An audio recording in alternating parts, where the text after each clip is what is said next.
Hello everyone, welcome back to the channel. Happy Nonfiction November. This is our first official Nonfiction November vlog. So today we're going to try to tackle a couple of bingo squares. Here's the bingo in case you missed the memo last time. So I thought I would do my longest and shortest today in this vlog. I say today, I'm going to be reading these for several days, but we're starting with the longest and shortest. So I did a little bit of research, figured out what my shortest books were on my physical TBR and what my longest books were. Let's begin with the shortest. So I went ahead and picked two of them because they are very short. And we've got microactivism and capitalist realism.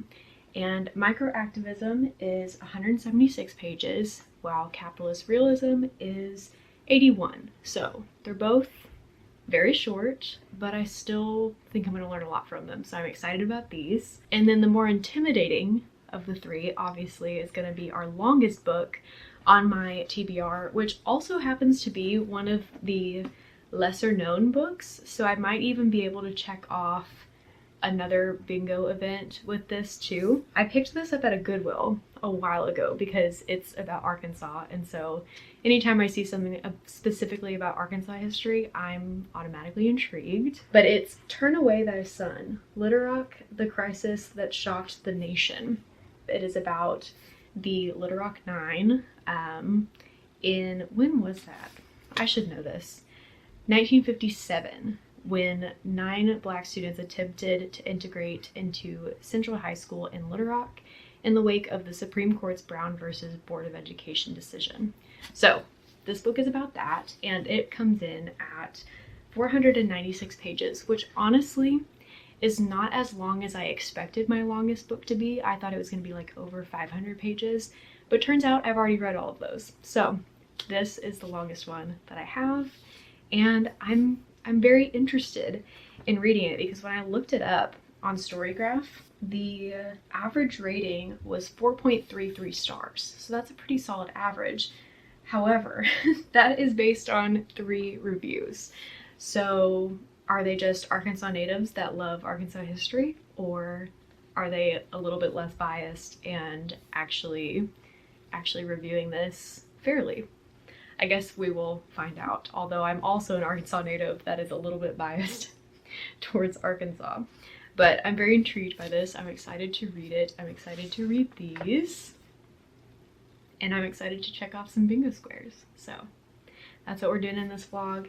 If you would like to join me on my nonfiction November journey, feel free to do so. You can use my bingo, or you can make your own little bingo.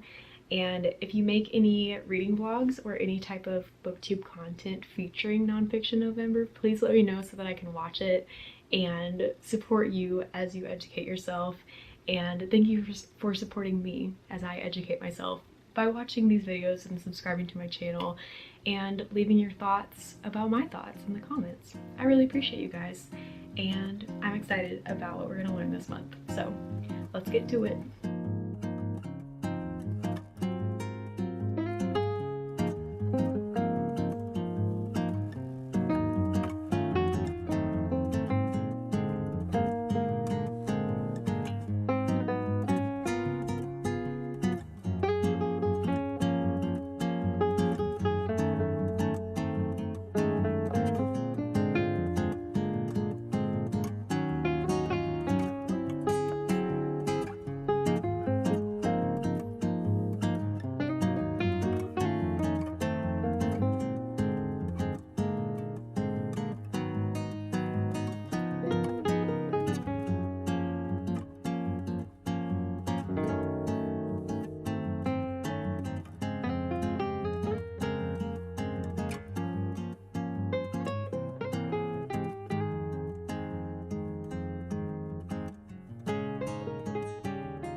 So I've just finished the introduction and chapter 1, which was approximately 12 pages, and I feel like I just read for an hour. It was pretty dense, I'm not gonna lie to you, but I do think I learned a good like starting point for the rest of the book. And full disclosure, I have technically read this before, but when I read it the first time, I didn't even mark it as read because I felt like I had just skimmed the entire book and I hadn't absorbed anything. So I do have some highlights highlighted in this color from last year, but I don't remember any of it, and it's practically all new information for me because I did not retain a single thing. But this time around, I feel like I'm actually gleaning something from it, so I'm really excited about that. But basically, to sum up what I know so far, the introduction was written by, let me make sure I get this right, written by Alex Niven, who had read this book in 2010, which I believe was a year after its release, and it like majorly impacted him. So he wrote a letter to the author, Mark Fisher, basically saying, hey, thank you for opening my eyes to this idea of an alternative to capitalism. So he just writes about how important the book was to his understanding of society and the economy and just how things were run systemically. And at the end of it, he wraps it up really nicely, and I could read you the whole paragraph and that would be very valuable, but I'm just going to sum it up. And basically what he says is to not believe in an alternative to capitalism is delusional and damaging. You have to believe in a better future, or it won't ever happen, basically, is what he says. So that's a pretty good start, I would say. And then chapter 1, the title of chapter 1 is It's Easier to Imagine the End of the World Than the End of Capitalism. And we start by talking about some reference material, which is a 2006 film called Children of Men, which I have never heard of nor seen. But the basic idea of it is like this dystopian society where there hasn't been a child born in like a decade. So there are no younger generations. And so everybody is kind of reevaluating the value of things. Like, what is the value of this thing? What is the value of this culture if there is no one new to see it?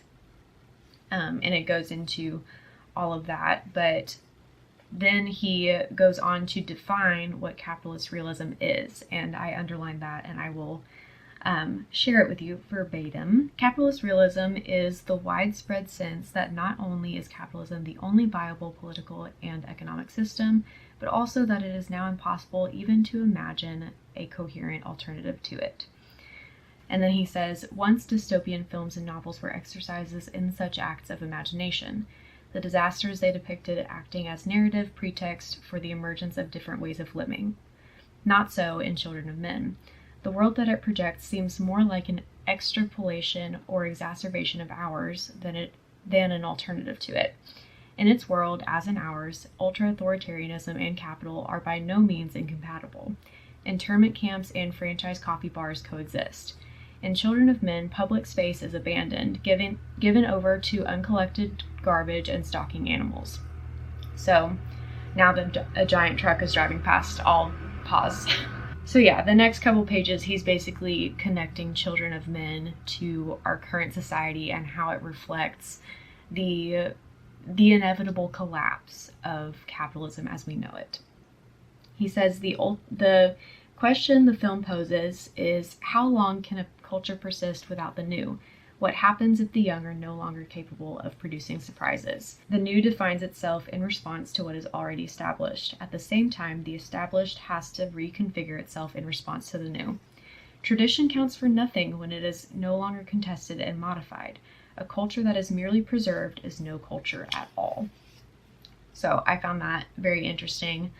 And then he starts to talk about how capitalism ultimately has just turned everything into monetary value instead of like personal value, religious value. This is all so over my head, so I'm doing my best here to explain it and retain it, and we're learning together. That's what Nonfiction November is all about.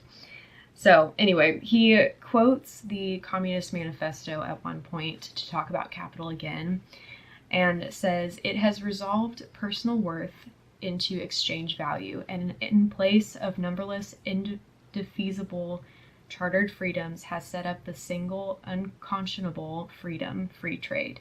In one word, for exploitation veiled by religious and political illusions, it has substituted naked, shameless, direct, brutal exploitation. And then he says, capitalism is what is left when beliefs have collapsed at the level of ritual or symbolic elaboration, and all that is left is the consumer spectator, trudging through the ruins and the relics. So, the next page, he talks about how we've been told a lie that lowering our expectations is crucial to maintaining a sense of safety and crucial to protecting us from terror and totalitarianism. And then he quotes someone who basically offers up the contradiction where everyone kind of understands that capitalism is unjust, but then they point a finger to Stalinism, say, and they're like, but that's worse. So at least we have capitalism because it's better. And then he says, quote, we let millions of Africans die of AIDS, but we don't make racist nationalist declarations like Milosevic. I might be pronouncing that wrong. We kill Iraqis with our airplanes, but we don't cut their throats with machetes like they do in Rwanda, etc. So he's basically saying, hey, at least we don't do this. Hey, at least capitalism is better than this. And that is creating this widespread belief that there is no better alternative to capitalism. It's like, hey, we have the best possible option available. At least we don't do this. At least we don't have this. At least our society is not crumbling in this way. And so it just basically is pointing the finger at everything else instead of itself. So I found that to be very relevant. This line here, I wrote down because it's just so relatable and currently relevant to like what's going on. It just stood out to me so much. It says, a supersaturation of corruption that fails any longer to outrage or even interest. There is so much corruption happening. There is so much corruption in the news that we are no longer outraged. We are no longer even interested in what's going on because it's so pervasive. We are so like inundated with all of this negative news. We're consuming all of this negativity. Here comes the truck again. We're being fed all of this dark and dystopian narrative. And at this point, we're all so brain dead and we're all so tired of it that it's almost not even affecting us anymore on a conscious level. And that is keeping us stuck where we are and stuck in a hopelessness where we can't imagine a better system than what we have. So that's just chapter 1. Chapter 2, I haven't started yet, but the title of it is What If You Held a Protest and Everyone Came? So I bet that's going to be interesting. I'll let you know what I think about it when I have some more thoughts.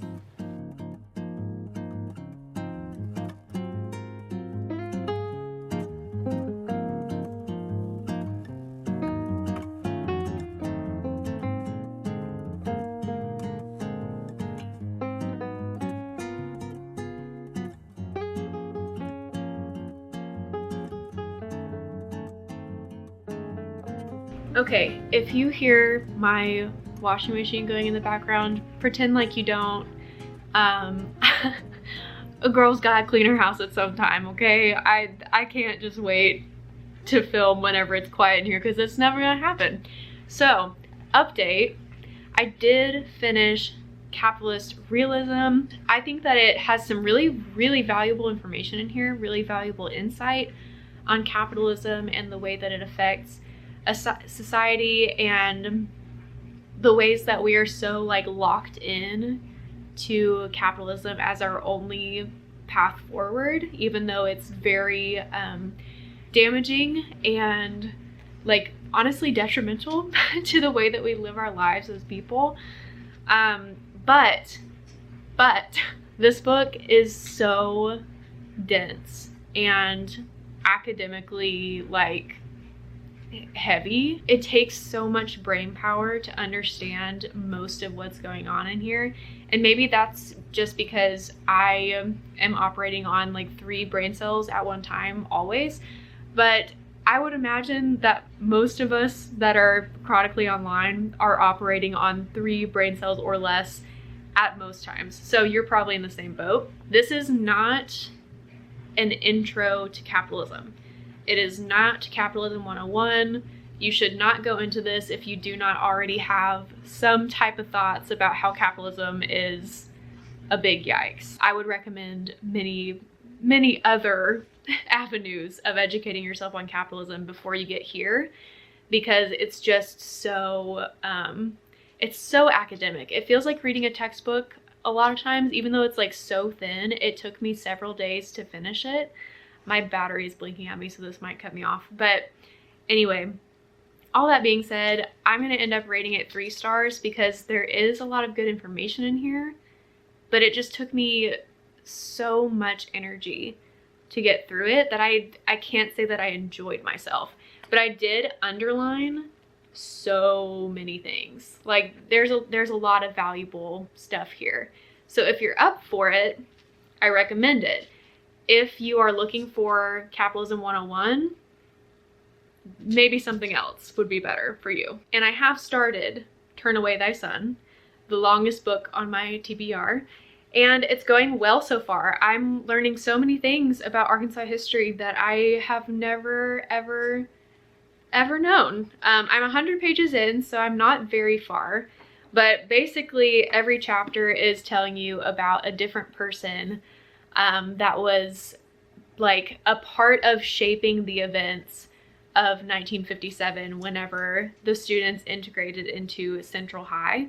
I've been taking a lot of notes on things. I've been using my Post-its, looking up definitions of words that I didn't understand, making notes about important figures in the events that are happening so that I can remember it all. And I do genuinely feel like I'm learning a lot. So I'm liking the way this is written so far. I'm excited to continue reading it. I'm hoping to get a pretty big chunk of the way through today, and then I will have a better update for you at that point. So that's all for now.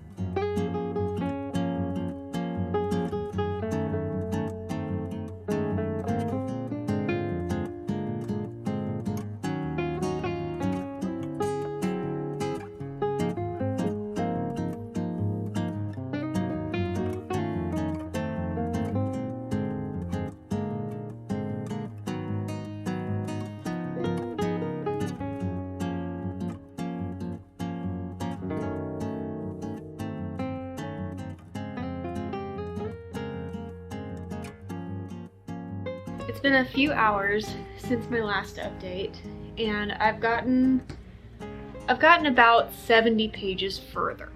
And I'm still learning I'm learning so much.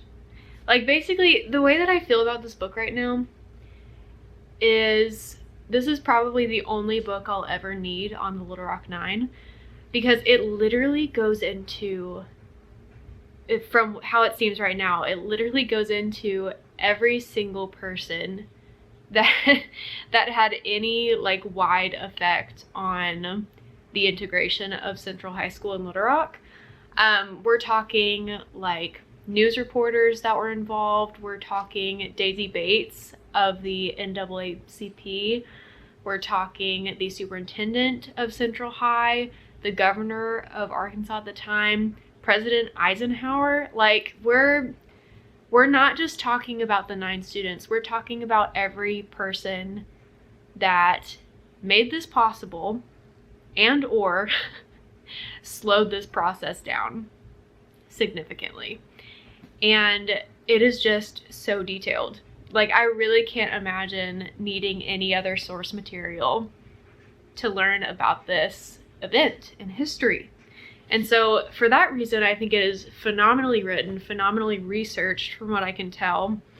The only problem that I'm having with it right now is that because each chapter is specifically about one person and their role in the integration of Central High, some of the events are told in non-chronological order, or the events are told more than once, I think. And so it's starting to get a little bit fuzzy on like what time we're talking about. Like, are we talking about pre-integration? Are we talking about the day of integration? Are we talking about the months leading up to it or the months following? So I'm having a little bit of trouble with the timeline of everything, but other than that, it's like really phenomenally written. I'm certainly not bored. It's not very academic to where I feel like I can't retain information. It feels like it's being told like a story in non-chronological order. One of my favorite bits so far, which I think I have a B-roll clip of it, but one of my favorite bits so far was this section where they went through each of the 9 students and like gave just a little bit of background on them. Not a whole lot, but just enough for you to know their name and like who they were as a student. Were they a straight A student? Were they president of the student body at their previous school? Did they want to be a lawyer when they grew up? Were they the youngest of the group? Were they the only senior of the group? Like that kind of description of each of them. And it just humanized them so much and made them feel so much more like people and so much less like faces in a picture, because we've all seen, I assume we've all seen pictures of the day that they went into Central High. And so we know them from those famous pictures, but we don't know who they were. At least I didn't, and I am an Arkansas native. So I feel like Arkansans would know this history because it's important history. The fact that I didn't know it already makes me inclined to believe that people outside of Arkansas also wouldn't have deep knowledge of this history unless they like specifically sought it out. Anyway, I am really enjoying it. It's taking longer than I would like for me to get through this book. But that's kind of, understandable because this is the longest nonfiction book that I have on my TBR.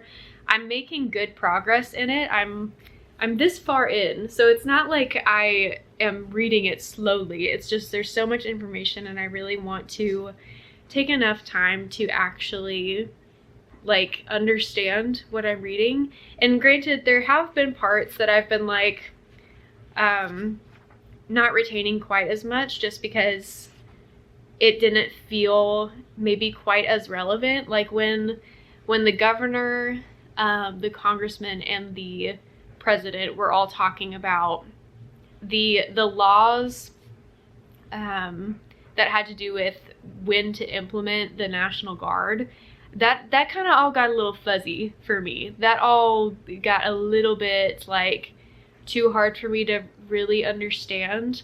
And so for like those bits and pieces, I wasn't quite as engaged. But as far as like the actual day of integration and the following weeks and the weeks prior, that stuff I'm like super engaged with.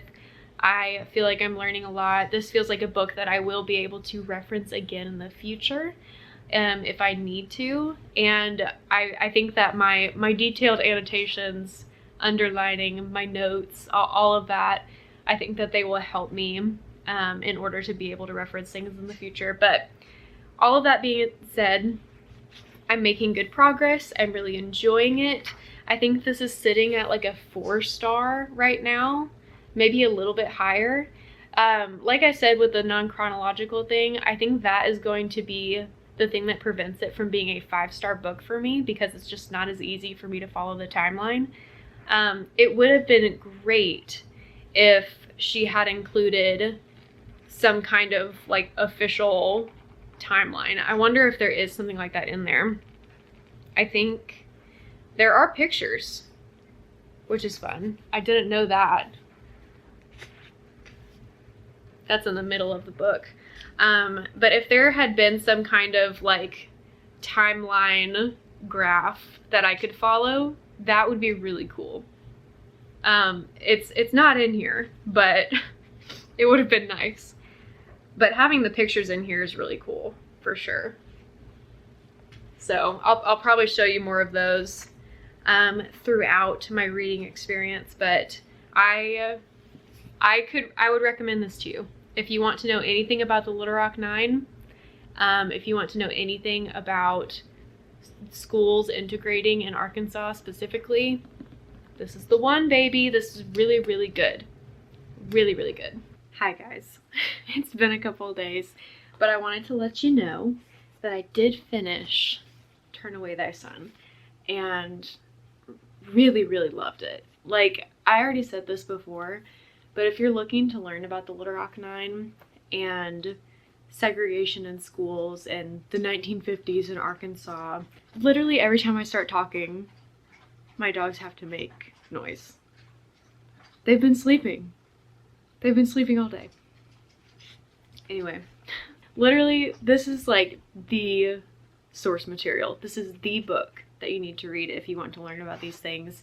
It was great. It covered so many different people, covered so many different organizations and nonprofits that were a part of making integration possible, and I just really feel like I learned a lot from it, and I think that it's a book that I'm going to return to. It's a book that I will be definitely recommending to my fellow Arkansans as well as people outside of the state that are just wanting to learn about Arkansas history.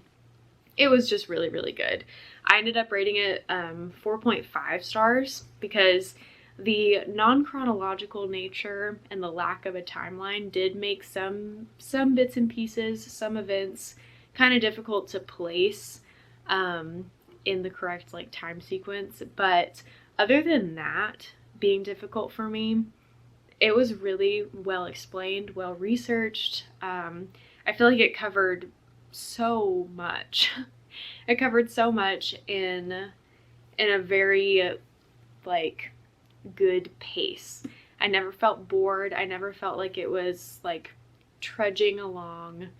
It was very good. It was very good. I have very few negative things to say about it. I would recommend it. And I also ended up reading while I was at work the last couple of days in between like breaks and things. I ended up reading Microactivism, which will check off the book under 200 pages prompt for me. And this was good. It was a solid, very simple read. Basically, the gist of it is you don't have to be like a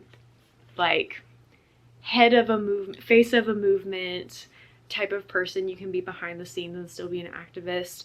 There's even a little like quiz in here that tells you kind of your activist personality, which if you know me, you'd know I love a personality test. So that appealed to me a lot. And there's a discussion guide in the back for if you wanted to do like a group, like book club type of thing with this book. Here are all of the archetypes in the back. We have the indispensable. You are one of the many people working in the background to make change. The producer. You create the schedule and make sure nothing falls through the cracks. The organizer. You keep things on schedule and address the various assignments. And the headliner. You are the face of the movement, the person who inspires those who seek the same change you do. So, shocker, I'm not the headliner. I am a mix, a balance between the producer and the organizer, and that most definitely matches up with my personality. I'm very much an investigative researcher, organized, like spreadsheets person. So that makes a lot of sense for me. But one thing that I liked about this book, multiple things actually.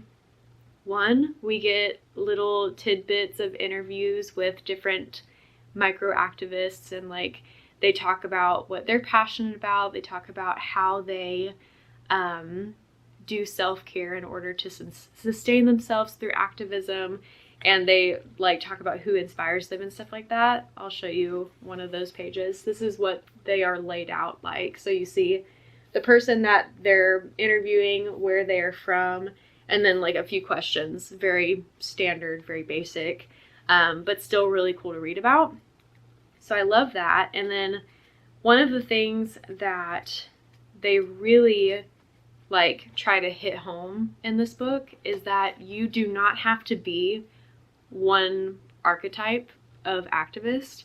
In different situations, different parts of your personality will be pulled forward, and so we have a little bit of every kind of activist in us, but there's usually like one or two main archetypes that are kind of standard for each person, but it is by no means like a box that you have to keep yourself in. So I like that there's kind of a flexibility with this little philosophy.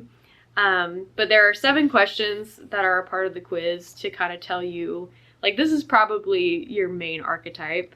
And then there's a group guide in the back that gives you like how to create an activist group, how to find community with people that have the same values as you, has a good long list of resources with books, book recommendations in the back, digital resources, podcasts. Like there's a lot of stuff in here, a lot of good stuff.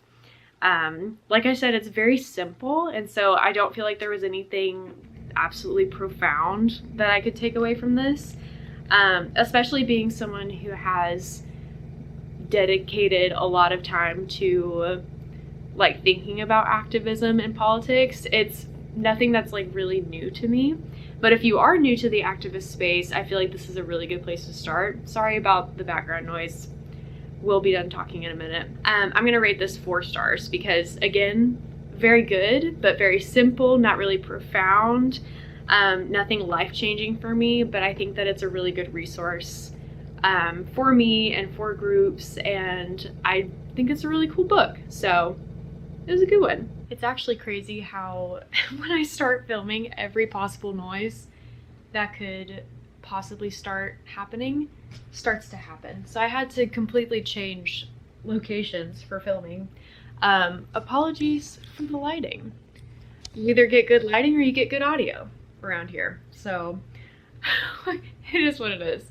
But I wanted to very quickly address the fact that I am not the first person that's ever done Nonfiction November. And in my mind, I knew this to be true. It is not a far stretch to decide, hey, nonfiction books are great to read in November because they both start with the letter N. But I had never found anyone on YouTube that specifically did a readathon for it until like last week. And then all of a sudden I was like, oh, there's someone that has done this before, in fact for 10 years. So I wanted to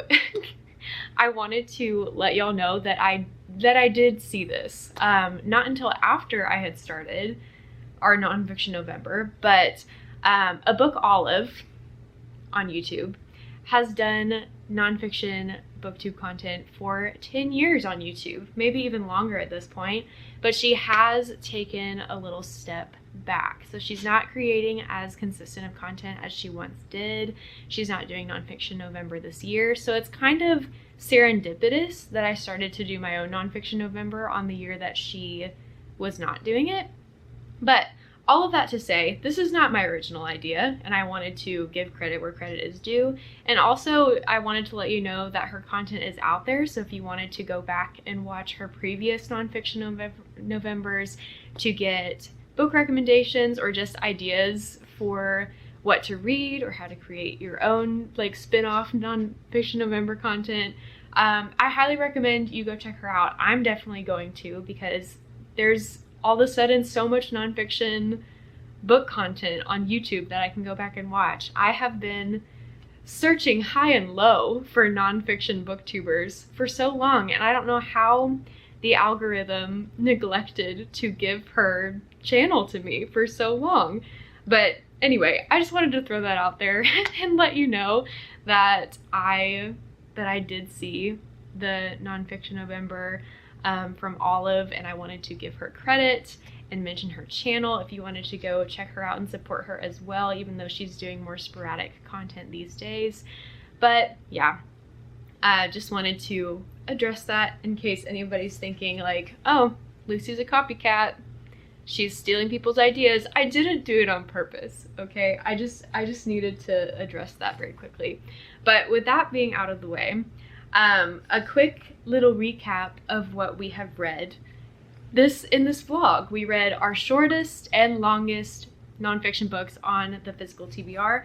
So that included Capitalist Realism by Mark Fisher, which I ended up giving, what did I give it, 3 stars? It was okay. There was good information in here. It was super dense, very academic, kind of hard to get through. But for someone who has been reading about capitalism and the alternatives to capitalism for a while, it was a little bit easier for me to dive into this one. Like I said, every single sound that could possibly be happening.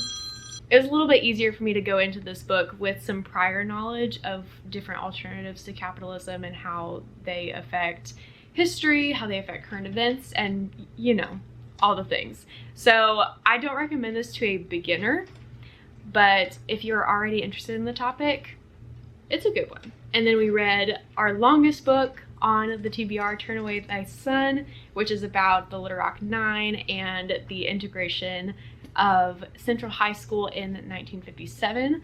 I loved this book. I thought it was fantastic. 4.5 stars. If you are ever interested in Arkansas history for any reason, this is definitely a book that you need to pick up.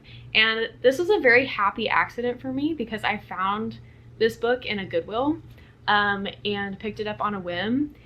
And I'm so glad that I did because I never would have heard of this book otherwise. It was published in 2007.